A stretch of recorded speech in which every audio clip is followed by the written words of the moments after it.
শুভ নববর্ষ 1432। এবছরের নববর্ষ একটু ব্যতিক্রমভাবেই কাটল।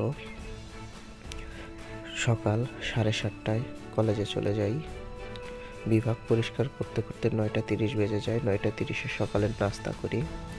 সকালের নাস্তা করার পর ঠিক বেলা 10টায় কলেজের মূল ফটকের সামনে একত্রিত হই সবাই।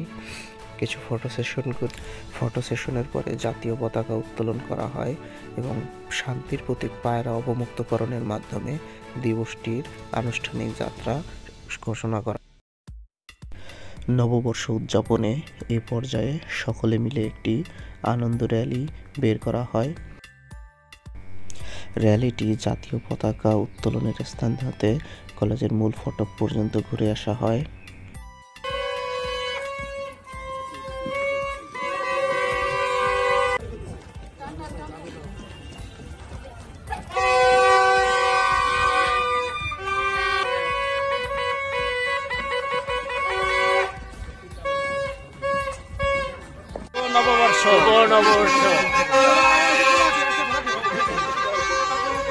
মাঠ প্রদক্ষিণ করে 6তলা ভবনের সামনে গিয়ে র্যালিটি শেষ হয় এবং সেখানে আমরা একটু ফটো সেশন করি। এরপরে ইসলামের ইতিহাস ও সংস্কৃতি বিভাগ ঘুরে আসি। শুভ নববর্ষ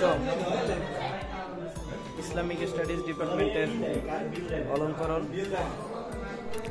দিবস উদযাপনের এই পর্যায়ে একটি আলোচনা সভা আয়োজন করা হয়। আলোচনা সভায় নববর্ষের উৎপত্তির ইতিহাস এবং এই নববর্ষ উদযাপনের দ্বারা আমরা আসলে কিভাবে উপকৃত হতে পারি এবং পূর্ব থেকে শিক্ষা নিতে পারি সে সংক্রান্ত বিস্তারিত আলোচনা সভার আয়োজন করা হয়। উক্ত সভায় ছাত্রছাত্রীরা সহ শিক্ষক মণ্ডলী এবং অন্যান্য ব্যক্তিবর্গেরা তাদের জ্ঞানগর্ভ আলাপ আলোচনার মাধ্যমে নববর্ষের বিভিন্ন দিক ফুটিয়ে তোলা হয়।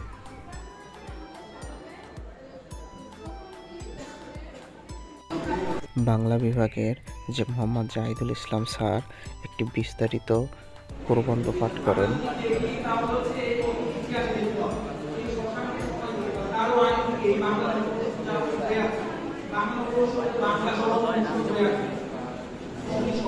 অধ্যক্ষ স্যারের বক্তব্যের মাধ্যমে অনুষ্ঠানের এ পর্যায়ে সমাপ্তি হয়। এরপরে আমরা দ্বিতীয় পর্বে চলে যাই। দ্বিতীয় পর্বটা একটু ব্যতিক্রম ছিল। এদিন ব্যবস্থাপনা বিভাগের অধ্যাপক ও বিভাগীয় প্রধান মোহাম্মদ জামাল হোসেন স্যারের নতুন একটি কলেজ অধ্যক্ষ হিসেবে পদায়ন পাওয়ায় বদলিজনিত বিদায় অনুষ্ঠানের আয়োজন করা হয়। দুপুরের খাওয়া দাওয়ার মাধ্যমে এই পর্যায়ে সমাপ্তি ঘটে। এরপরে তৃতীয় পর্যায়ে স্যার যেহেতু চলে যাবেন, বিভাগের দায়িত্বভার বুঝে নেওয়ার পালা।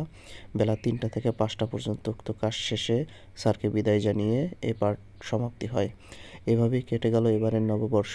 পরিবার রেখে একাই দূরে অন্যান্য নববর্ষের তুলনায় একদমই ব্যতিক্রম একটি নববর্ষ উদযাপন করল। সবাইকে আবারও নববর্ষের শুভেচ্ছা।